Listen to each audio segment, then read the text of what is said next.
Aposto que tem muita gente ouvindo aqui a Nova Brasil FM, pegando a sua sunga, colocando na mala e indo em direção a alguma praia, principalmente aqui do estado de São Paulo. E aí, será que vai encontrar as praias com água mais limpa, própria para banho ou algumas impróprias? Vamos conversar agora com a gerente do setor de águas litorâneas da CETESB, a Cláudia Lamparelli, para contar para a gente como é que está a situação das praias. Vocês monitoram com frequência, né, a balneabilidade, as condições ali da água. E qual a constatação nesse fim de ano, Cláudia? Bom dia, seja bem-vinda. Bom dia a todos. Sim, nós estamos com boas notícias para esse final de ano. A CETESB monitora 175 pontos em praias do litoral do estado, inclusive na Ilha Anchieta. E hoje, no boletim desta semana, nós estamos com apenas 17 praias impróprias, ou seja, menos do que 10% das praias monitoradas. Então, são 4 praias no litoral norte que estão impróprias e 13 na Baixada Santista. Então, é um bom prognóstico aí para esse final de ano. Conta pra gente, então, 4 do litoral norte, quais são? Então, nós temos 2 praias impróprias em Ubatuba, que é o Rio Itamambuca, e a praia de Itaguá, que está com um trecho impróprio. São Sebastião e Caraguatatuba não tem nenhuma praia imprópria. E na Ilha Bela é a praia da Armação e a praia de Itaquanduba. Essas são as 4 praias impróprias no litoral norte do estado de São Paulo. Então, 2 em Ubatuba e 2 em Ilha Bela. E na Baixada? Na Baixada, Bertioga não tem nenhuma praia imprópria. Santos está com todas as praias impróprias nesta semana. Esse quadro pode mudar na sexta-feira, porque sexta-feira sai outro boletim de vulnerabilidade, né? O boletim é semanal, então todas as sextas-feiras a gente atualiza essas condições. Em São Vicente tem uma praia imprópria. No Guarujá tem 2 praias impróprias, Perequê e Enseada na Rua Chile. E em Mongaguá, a praia central está imprópria. Todos os outros municípios estão com todas as praias próprias. E como é que é a dinâmica da situação mesmo de balneabilidade que faz com que isso vá mudando ao longo do tempo? O que torna uma praia própria ou imprópria para os banhistas e que fatores, né, que colaboram para isso? Então, a CETESB faz esse monitoramento há uns 50 anos, mais ou menos. Como é que ele é feito? Toda semana tem uma equipe que vai para o litoral fazer coleta de água do mar. Então, em cada um desses pontos é coletada uma amostra de água do mar que é trazida para os nossos laboratórios, onde é realizada uma análise microbiológica. Então, o que a gente está medindo na água do mar? A gente está medindo a quantidade de bactérias fecais presentes nessas praias. Então, o que condiciona uma praia estar própria ou imprópria é a quantidade de bactérias fecais presentes nessa água. A gente está medindo a poluição fecal, né? São esses micro-organismos que indicam a possível presença de organismos patógenos que podem causar algum tipo de doença de veiculação hídrica. Então, o que condiciona a praia estar própria ou não é as fontes de poluição fecal e a quantidade dessas bactérias na água do mar. Quando chove muito, em geral, a gente tem uma piora das condições de vulnerabilidade, porque tudo que está na terra, existe uma poluição difusa, tudo isso é carreado para os cursos d'água e termina no mar. Então, a chuva é, em geral, um fator que contribui para a piora da qualidade das praias. Então, se você tem um período seco, as praias ficam melhores. Um período chuvoso, as praias em geral ficam piores. A gente tá falando provavelmente, né, Cláudia, também de ligações de esgoto que são despejadas nos córregos e que acabam indo para os pequenos rios também e que acabam desaguando no mar. Isso deve ter muita interferência também. Sim, claro. Então, primeiro tem a coleta de esgoto. Então, muitos municípios já têm uma porcentagem boa da população com rede de coleta de esgoto, mas tem algumas áreas que não têm essa coleta, seja porque são áreas irregulares, onde não é possível colocar rede.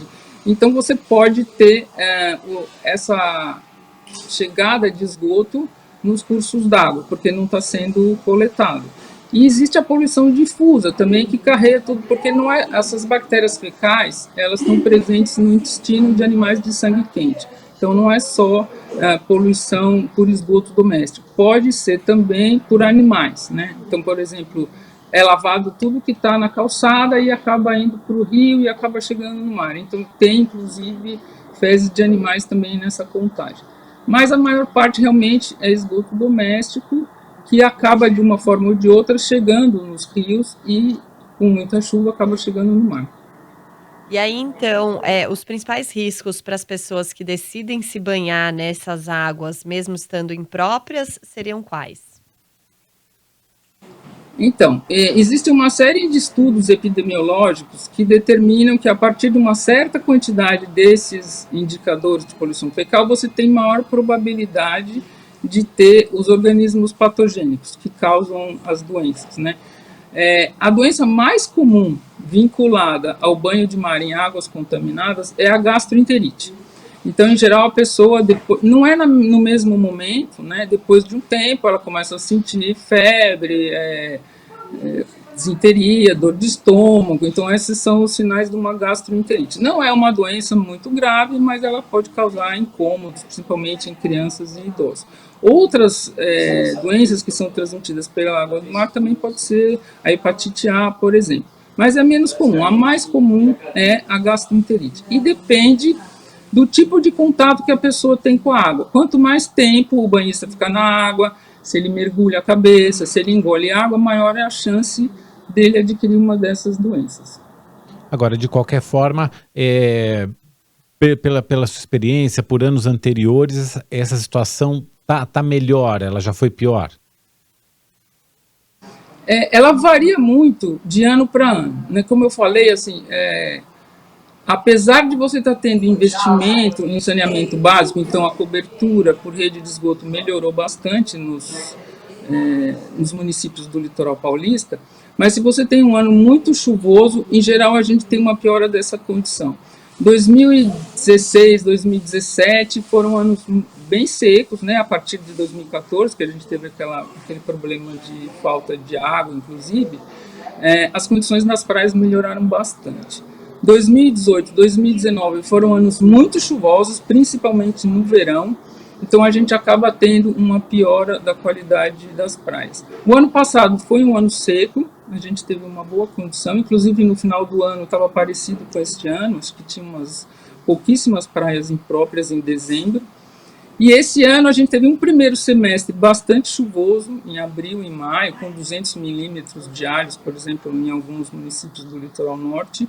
Mas agora, nesse segundo semestre, as condições estão boas, não tem muitas praias impróprias, inclusive para essa época do ano, que já está em bastante chuva, era de se esperar que tivesse um pouco mais, e a gente está com uma condição boa aí para o final de ano. Muito bem, é isso, para o pessoal se programar, então, para esse fim de ano nas águas paulistas.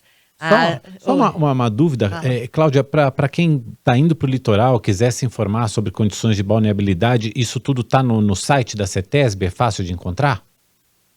Isso, eu ia explicar isso. O principal objetivo desse nosso monitoramento, dentre outros, é comunicar essa situação para a população. Então, a gente tem vários canais de comunicação.